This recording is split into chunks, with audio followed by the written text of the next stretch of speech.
د نظم عنوان دی ډمه.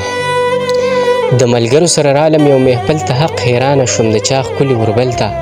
ما ملګرو ته ویل څومره بې حیا ده، یوه پیغله په محفل کې په ګډا ده. د حیا جامې نه وې په ټول تن کې، خو ورو ورو مې ختمېده ساه په بدن کې.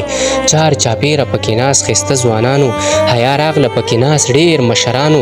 پیغلې ستا په تماشه هر یو سړی و، هر طرف ته د سګرټ لوګی لوګی و.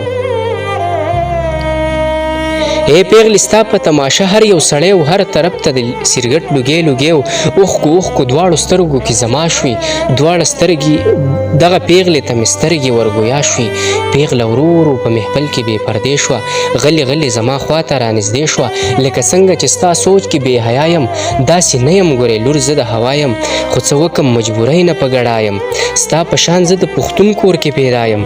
زما پلار او وروڼه ټول په نشو سره دي، داسې نه ده چې په خېټه څوک نه هر دي.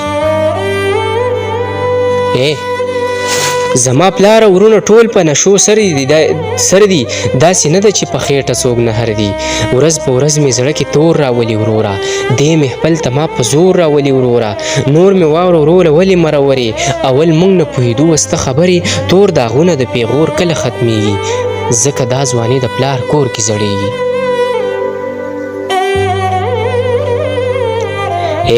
داسې ده لکه هیرو کې پټ لالونه، د دې ډمې دا 4-5 لفظونه چې نشې د بې غیرتو خلکو کار دی. د نشې خاوند د ډمې ښځې پلار دی، د دیان ناسته په دغه یو محفل کې، ځکه نشته دی شوخي په غزل کې.